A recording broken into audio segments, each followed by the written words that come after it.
Sir, ಇವತ್ತು ಡಿ.ಕೆ. ಶಿವಕುಮಾರ್ ಅವ್ರದ್ದು case ಇತ್ತು, ನೀವು ಹಾಕಿದಂತ ಅರ್ಜಿ ಏನಾಯ್ತು ಸರ್?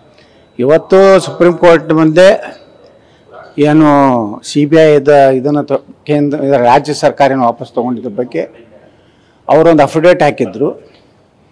ಈಗಾಗಲೇ ಲೋಕಾಯುಕ್ತದಲ್ಲಿ ಅದು ಕ್ಲೋಸ್ ಆಗಿದೆ ಅಂತೇಳಿ ಬರೆದಿದ್ರು.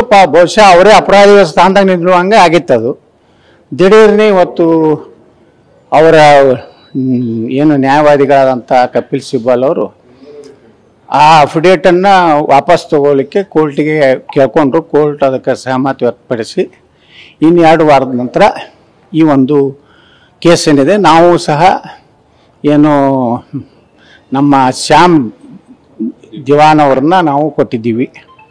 ಇನ್ನು 2 ವಾರದಲ್ಲಿ ಆ ಪ್ರಕರಣ ಬಗ್ಗೆ ಮತ್ತೆ ವಿಚಾರಣೆಗೆ ಬರ್ತದೆ. ಅವರು ತಪ್ಪಿ ಅವರೇ ಅಪರಾಧಿ ಅನ್ನೋಂಗೆ ಅವರೇ ಪ್ರೂವ್ ಮಾಡ್ಕೊಂಡು ಬಿಟ್ಟಿದ್ರು. ಅದು ಅವರಿಗೆ ಹಿಂದ್ರಗಡೆ ಜ್ಞಾನೋದಯ ಆಯಿತು.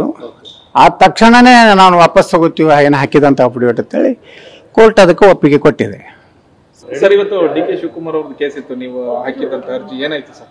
ಇವತ್ತು ಸುಪ್ರೀಂ ಕೋರ್ಟ್ ಮುಂದೆ ಏನು CBI ಇದನ್ನು ಕೇಂದ್ರ ರಾಜ್ಯ ಸರ್ಕಾರನ ವಾಪಸ್ ತೊಗೊಂಡಿದ್ದ ಬಗ್ಗೆ ಅವರೊಂದು ಅಫಿಡೇಟ್ ಹಾಕಿದ್ರು.